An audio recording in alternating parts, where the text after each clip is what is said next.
یا وجیہ دینی والکرم. کتنی بڑی نشانی ہے کہ میں نے خامد اور بیوی کا رشتہ بنایا. کبھی یہ اس طرح سنی ہے یہ بات کہ اللہ کہہ رہا ہے کہ میری کتنی بڑی نشانی ہے کہ میں نے خامد اور بیوی کا رشتہ بنایا اور اس میں سکون رکھا اور اس میں محبت رکھی اور اس میں ہمدردی رکھی. 3 باتیں بتائیں جو اور کسی رشتے میں نہیں بتائیں. یہ بنیاد ہے. اماں اور حوا اور آدم کا رشتہ بنا خامد اور بیوی کا, اور جنت میں رشتہ جا کے قائم ہوگا خامد اور بیوی کا. اور عمر اللہ لمبی دے دے تو بچے بچیوں کی شادیاں ہو گئے, مر بڈھی بڈھاوت کر لے بیٹھے ان دن. اور میرے چاچا چاچی فوت ہو گئے دونوں ہی. ان کے قدرتی ایک بیٹا ایک بیٹی, کوئی کم بچے خوشحال گھرانہ نہیں تھا, وہ ویسے ہی ایک بیٹا ایک بیٹی ہو. اچھا بیٹے کی شادی ہو گئی وہ اپنا مصروف, بیٹی کی شادی ہو گئی وہ اپنی مصروف. ایک ایکڑ گھر میری چاچی کل ہی بیٹھی, شالا کسے دے دو نہ ہو میں کیا خالی جو ہو گئے کلے بیٹھے ایک دونوں بڈھا بڈھی کی ویکھن.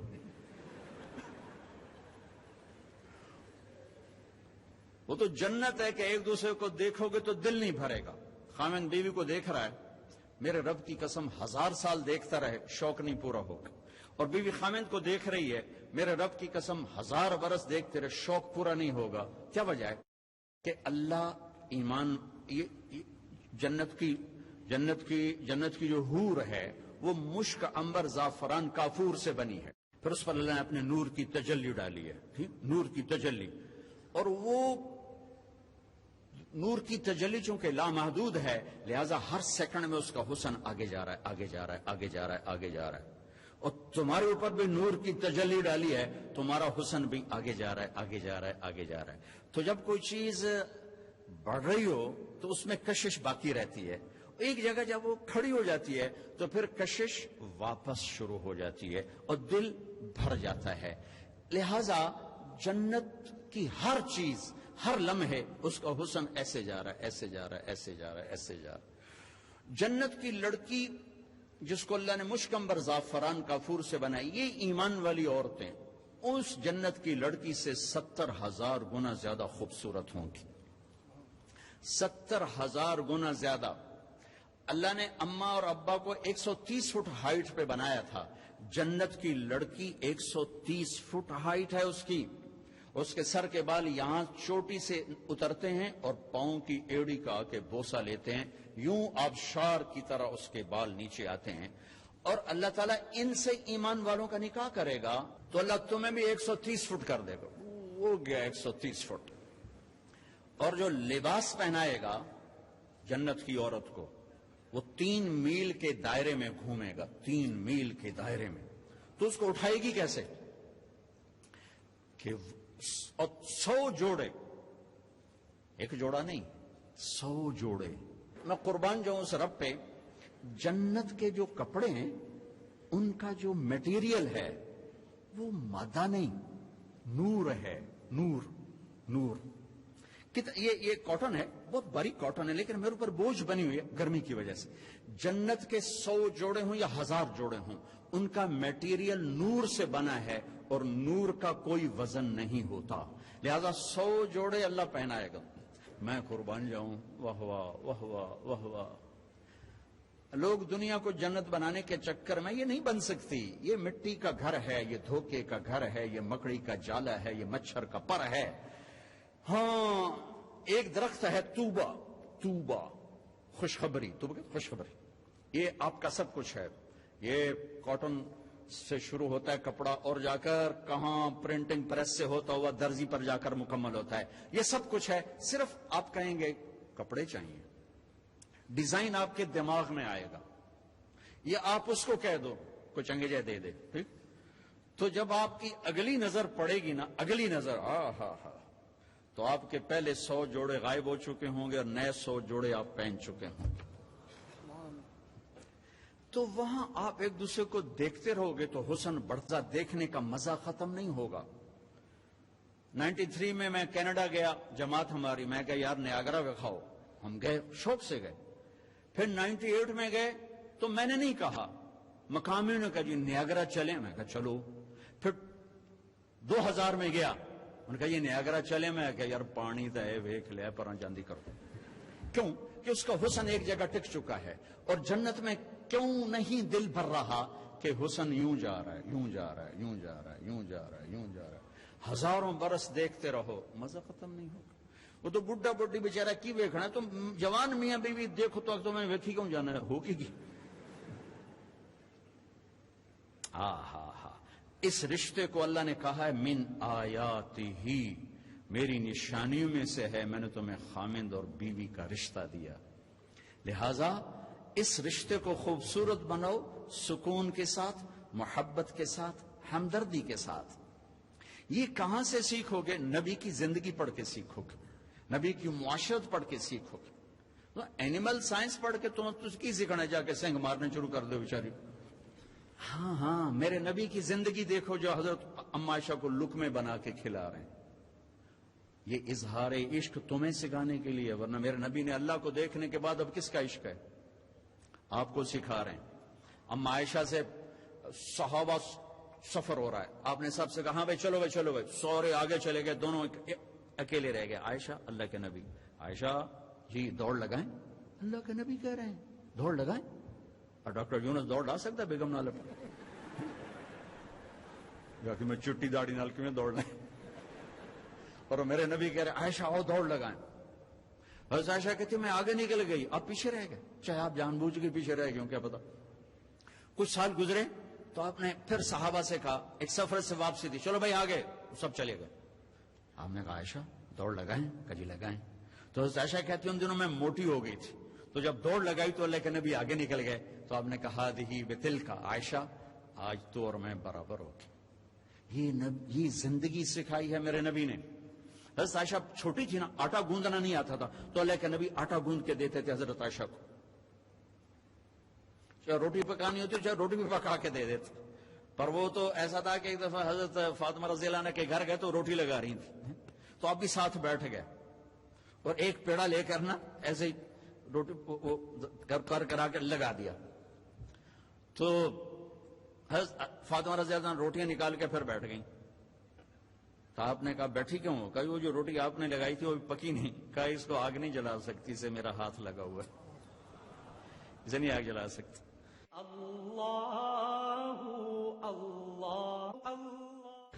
حضرت انس کے مہمان آئے تو ان کو کھانا کھلا کے رومال دیا، انہوں نے ایسے ہاتھ صاف کیے، سامنے آگ تھی آگ میں ڈال دیا. وہ کہا یہ کیا کر رہے؟ تھوڑی دیر بعد چمٹے سے باہر نکالا تو وہ صاف ستھرا، ساری گندگی ختم. کہ یہ جلا کیوں نہیں؟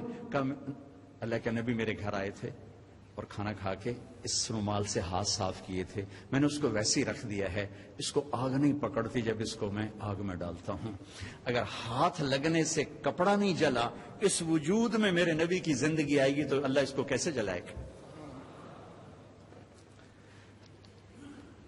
تو میرے نبی کی پاکیزہ زندگی جس میں خامند اور بیوی کا ایک بہت خوبصورت رشتہ ہے، پھر اس میں ماں باپ کا بہت خوبصورت رشتہ ہے.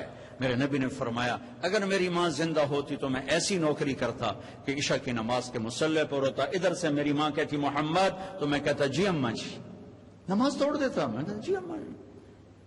میرے نبی سے پوچھا گیا قیامت کب آئے گی؟ کہ اللہ کو پتا ہے. کہ کوئی نشانی؟ کہ جب ماؤں کو ذلیل کیا جائے گا آ جائے. ایک اور بات سن رہی، جب بیٹیاں ماؤں کو ذلیل کریں گی تو قیامت آ جائے گی. بیٹیوں کا خاص طور پہ نام لیا کہ جب بیٹیاں بھی ماؤں کو ذلیل کریں گی تو قیامت آ جائے گی. یہ بڑے خوبصورت زندگی میرے نبی ہمیں دے کر گئے. صرف تسبیح پکڑا کے نہیں گئے، صرف مصلی پہ بیٹھا کر نہیں گئے، وی سی کی کرسی پر کیسے بیٹھنا یہ بھی سکھایا ہے، اور بیوی کے ساتھ کیسے چلنا یہ بھی سکھایا. عورتوں کو بھی سکھایا ہے کہ اگر میرے دین میں سجدہ ہوتا تو میں بیوی سے کہتا اپنے خامند کو سجدہ کر. اور ماں کے قدموں تلے جنت ہے تیری، باپ تیری جنت کا دروازہ ہے. ابو ہریرہ جا رہے تھے، ایک نوجوان آگے جا رہا تھا، ایک بڑے میاں پیچھے جا رہے تھے. گو بھائی کہ جی ما ھذا منک، یہ کون ہے؟ کہ جی میرا ابا. کا پیچھے چل، اس کو آگے چلا، اس کو آگے چلا، خود پیچھے چل. کبھی اس کے آگے نہ چلنا، کبھی اس سے پہلے نہ بیٹھنا، کبھی اس سے پہلے نہ بیٹھنا. امام زین العابدین پاکیزہ ہستی، اماں کے ساتھ کھانا نہیں کھاتے تھے. اور عرب میں وکر یہ الگ الگ پلیٹیں ہیں نا، یہ تو ہمارا دستور ہے، عرب کا دستور ہے کٹھے کھانا. تو ایک شخص نے کہا حضرت آپ ماں کے ساتھ کھانے کو نہیں کھاتے، آپ تو اتنے ماں کے فرما بردار ہیں.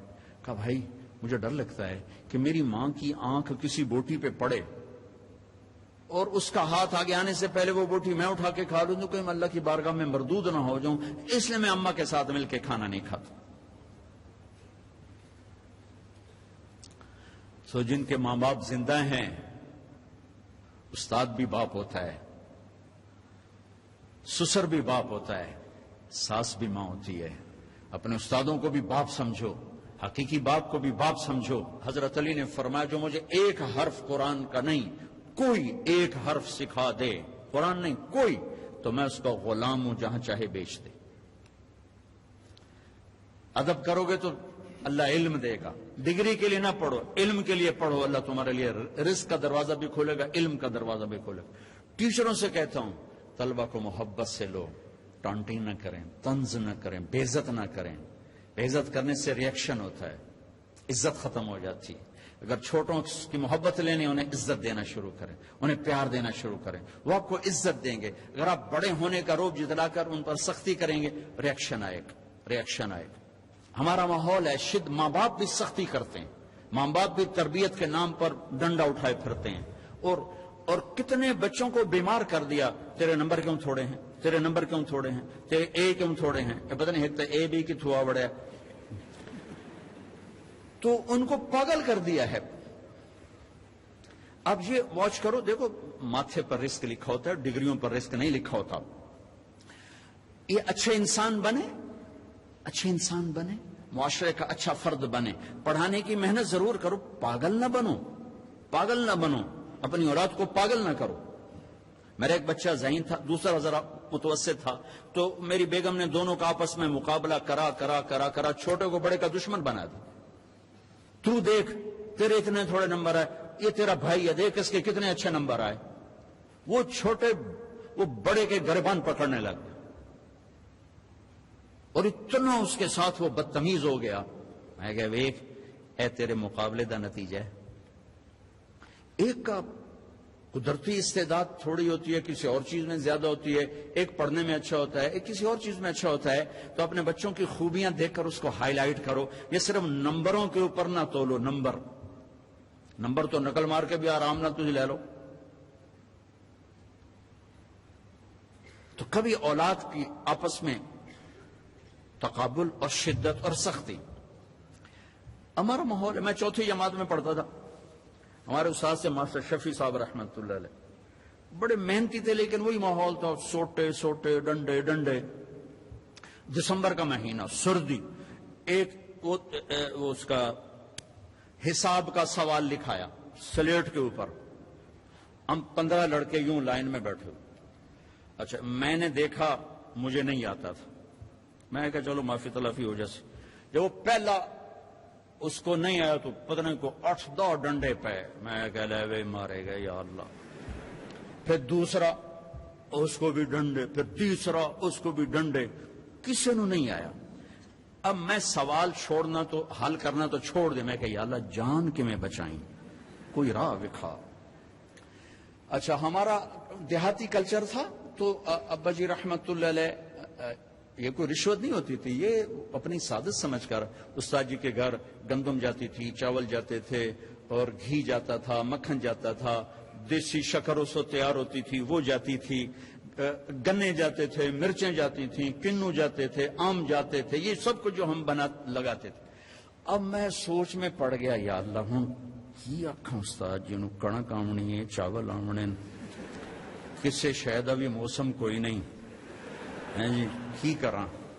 پھر مجھے یاد آیا مرچاں کھلوتیاں. اب جب 2 لڑکے رہ گئے نا تو میں مسئلہ حل کر چکا تھا. تو میں اٹھا، میں کہا استاد جی ابا جی پیان دیان کل مرچاں گھر اپڑ جس.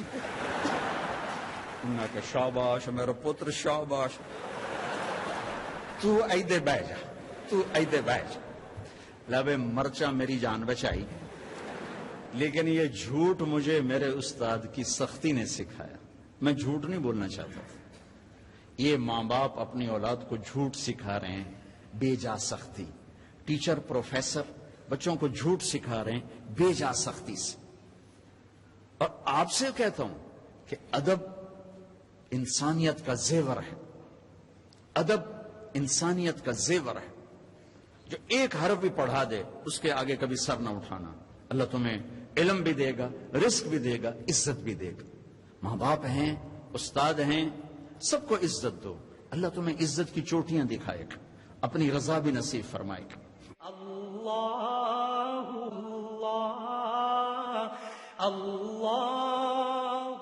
اللہ. ماں باپ کی عزت ایک عالمی سچائی ہے، نماز ایک عالمی سچائی ہے، سچائی ایک عالمی طاقت ہے، دیانت ایک عالمی طاقت ہے. یہی میرا دین اور یہی میرا اسلام ہے اور یہی آپ کا دین اور آپ کا اسلام ہے. باقی جو کچھ ہے وہ فرقہ واریت کی آگ ہے، اپنے آپ کو اس سے بچاؤ. اور صدیوں کے بعد تبلیغ ایک ایسا کام ہمیں ملا ہے جو اس آگ سے پاک ہے. اس لیے اللہ نے اس کو 6 بر اعظم میں پھیلا دیا اور اس کو گلی گلی میں پہنچا دیا. اگر کوئی مجھے کروڑوں روپے دیتا کہ آپ لوگ یہ افریقہ کا چکر لگا لو، میں کہا بھائی ران دے میں گاڑی چنگا.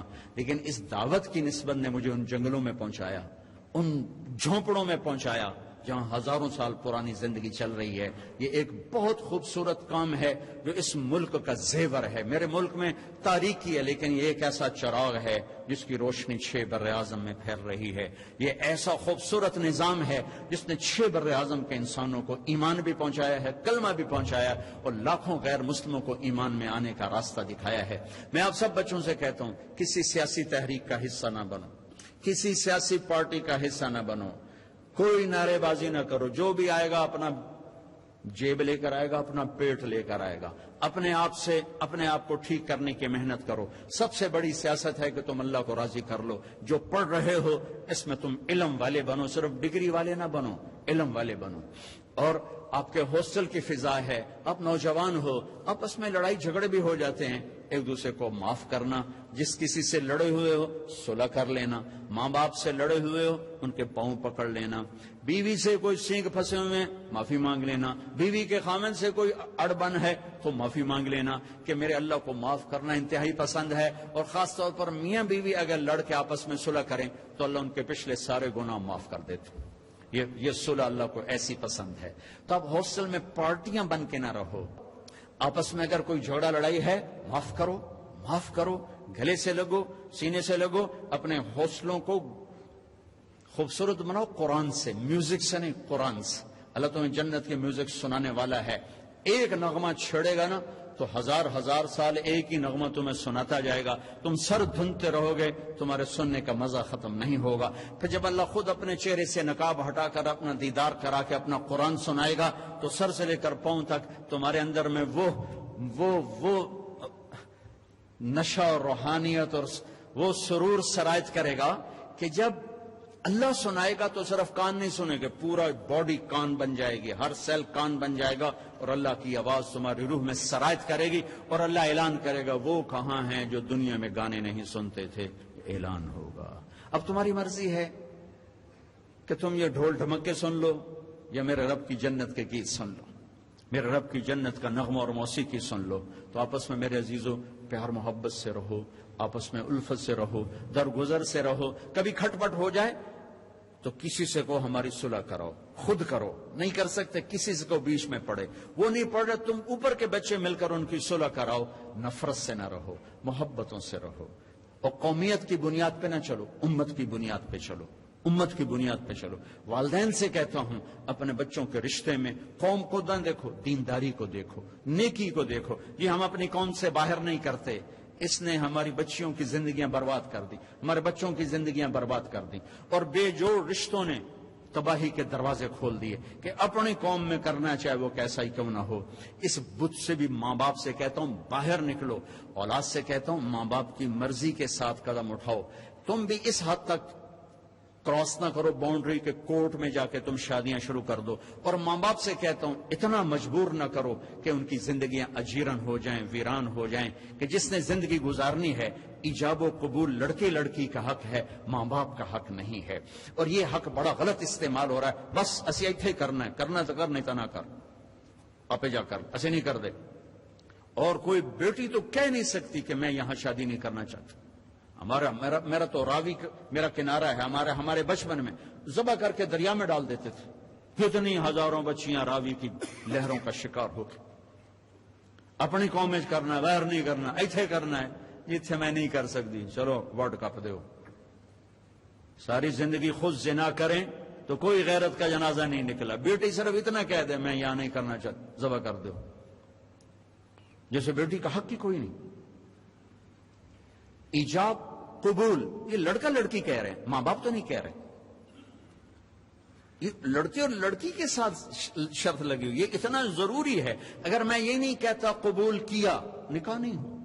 میرے نبی نے کہا ما تزوجت وما زوجت الا بوحی من السماء نزل به جبریل. میں نے جہاں بیٹی دی, پہلے آسمان سے وحی آئی, پھر میں نے شادی کی, پھر میں نے بیٹی دی. ٹھیک ہوگی بات؟ ابوبکر صدیق حضرت فاطمہ کا رشتہ مانگنے آئے, آپ نے انکار کر دیا. عمر رشتہ مانگنے آئے, آپ نے انکار کر دیا. ابن عوف نے حضرت علی سے کہا تو جا رشتہ مانگ. کہا میں تو فقیر ہوں, مجھے کہاں دیں گے, تو جاؤ تو صحیح. آگے اور شرم کی وجہ سے بولے نہیں. 20 سال کی عمر, حضرت فاطمہ کی 15.5 سال. چپ. تو آپ کو تو پتا تھا کیوں آیا. علی کیسے آئے ہو؟ چپ. فاطمہ کا رشتہ اس لیے آئے ہو؟ جی. تو آپ نے کہا انشاءاللہ. اور اٹھ گئے. حضرت علی بھی اٹھ گئے. صحابہ باہر کھڑے ہوئے تھے. تو کیا ہوا؟ حضرت علی نے کہا انکار ہو گیا. کہا کیسے؟ کہاں تو کی نہیں. کہا کیا کہا تھا؟ کہا انشاءاللہ. تو ابن عوف نے کہا تو ہو گئی.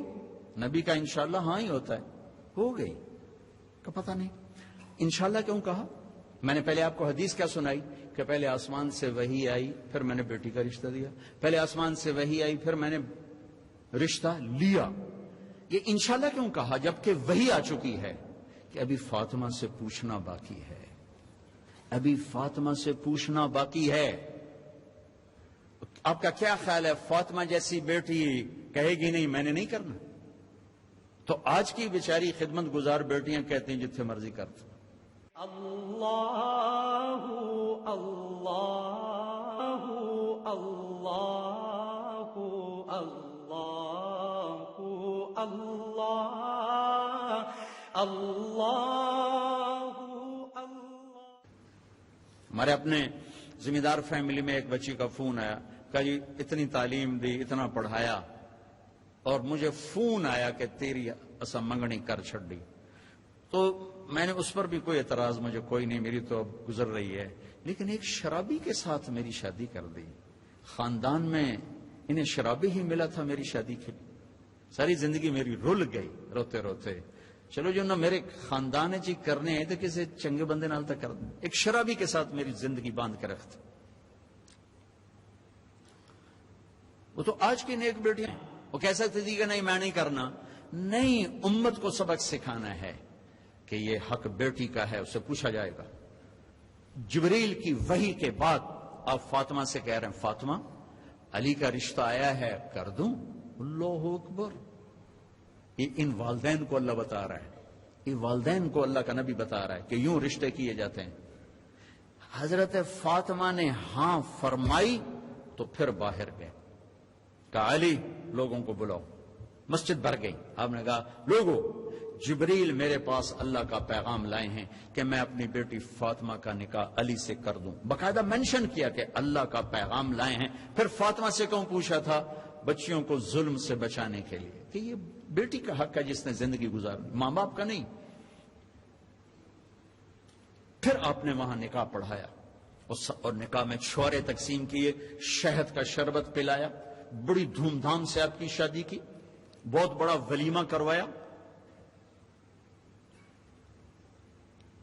تو یہ بڑی خوبصورت زندگی ہے جو میرے نبی دے کر گئے ہیں. لیکن ہم روایات میں کھو گئے. جی قوم تو باہر نہیں کرنا. ابو العاص سے آپ نے بیٹی دی زینب بنو امیہ. ابو العاص بن ربیہ بن عبد شمس بن عبد مناف بنو امیہ. حضرت عثمان رقیہ دی, ام کلثوم دی, بنو امیہ. اپنے خاندان میں ایک شادی فاطمہ. 3 بیٹیاں بنو امیہ کو دی. بنو امیہ اور بنو ہاشم میں یوں آپس میں رسا کشی تھی. عبد مناف کے مرنے کے بعد ہاشم بنے سردار. تو عبد شمس کے بیٹے امیہ نے انکار کر دیا کہ میں ہاشم کی سرداری نہیں مانتا, سرداری مطلب کی ہوگی جو بڑے بیٹے ہیں. ہاشم سیکنڈ تھے, دوسرے نمبر پر, عبد شمس تیسرا اور نوفل چوتھا. عبد شمس کا بیٹا امیہ نے کہا یہ چاچے کو نہیں مانتا ہوں, بڑے چاچے کو مانتا ہوں, مطلب. عدالت میں جو وہاں کی عدالتیں تھیں انہوں نے ہاشم کے حق میں فیصلہ دیا. امیہ نے اپنا دھڑا الگ بنایا جو بنو امیہ بنا, اور بنو ہاشم کا آپس میں ٹکراؤ بنا. میرے نبی نے بڑی بیٹی حضرت زینب ابو العاص بن ربیہ بن عبد شمس امیہ کا بھائی ربیہ, ان کے بیٹے کو پہلی بیٹی تھی. حضرت عثمان بنو امیہ, دونوں بیٹیاں ان کو دے کر یہ برادری ہے, قوم ہے, ہم باہر نہیں کرتے, بچیاں بوڑھی ہو جائیں ہم باہر نہیں کرتے. اس ظلم کو توڑا ہے, اس ظلم کو توڑا ہے. تو میرے عزیزو, یہ ایک خوبصورت زندگی ہے. اللہ تعالیٰ مجھے بھی نصیب فرمائے, آپ کو بھی نصیب فرمائے. کوئی بات دل کو لگی ہو تو لے لینا, کوئی پسند نہ آئی ہو تو مجھے اللہ کے واسطے معاف کر دینا. آج بہت بڑا مجمع دیکھ رہا ہوں اور ماشاءاللہ ہماری فصل بہار ہے. میں بھی کالجوں میں پڑھتا رہا ہوں, لیکن ہماری مسجد ویران ہوتی تھی. اقبال ہاسٹل کے درمیان میں ایک چھوٹا سا یوں گول لان ہوتا تھا, اس میں ایک پرانی ٹوٹی ہوئی چٹائی بچھی ہوتی تھی, اور اس میں کبھی ایک لڑکا نماز پڑھ رہا ہوتا تھا, کبھی دو, کبھی تین. میں نے کبھی سجدہ اس لان میں نہیں دیا. میرے سامنے لڑکے پڑھ رہے ہوتے تھے, میں یوں برآمدے میں کھڑا تھا, یوں گزر رہے ہیں, 2-3 لڑکے نماز پڑھنے والے ہوتے تھے. پورے ہاسٹل, اقبال ہاسٹل میں 3 سے زیادہ میں نے لڑکے کبھی نماز پڑھتے نہیں دیکھے تھے. لیکن اب تو بڑی بہار ہے اللہ کے فضل و کرم سے. پورے گورنمنٹ کالج لاہور میں ایک لڑکے کی داڑھی تھی, اور یہ کتنی بچیاں حجاب میں ہیں, پورے کالج میں ایک لڑکی حجاب والی نہیں تھی. یہ 69-71 ایک لڑکی حجاب میں نہیں, سب ننگے سر. اور پورے کالج میں ایک لڑکا داڑھی والا جس نے مجھے دعوت دی, نعیم الدین چودھری, وہاں کا تھا, بنگلہ دیش کا تھا. اللہ نے ہمیں بہار کی آمد تو دکھائی ہے, اللہ کرے پوری بہار بھی دکھا دے. بھائی, دعا سے پہلے ہم مل کر اللہ سے معافی مانگ لیں, کیونکہ جب کبیرہ گناہوں کے ساتھ دعا رک جاتی ہے, اور جب آدمی توبہ کرتا ہے تو اللہ سارے ہی معاف کر دیتا, سارے ہی معاف کر دیتا. تو اس سے نہ پریشان ہو کہ میرے بڑے گناہ ہیں, یہ دیکھو کہ اللہ کتنا مہربان ہے.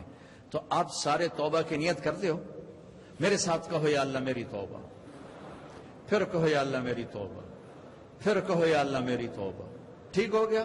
اگر دل سے ہے تو انشاءاللہ آپ کے سب گناہ معاف ہو گئے, سب معاف ہو گئے, سب معاف ہو گئے. آپ سب نوجوان ایسے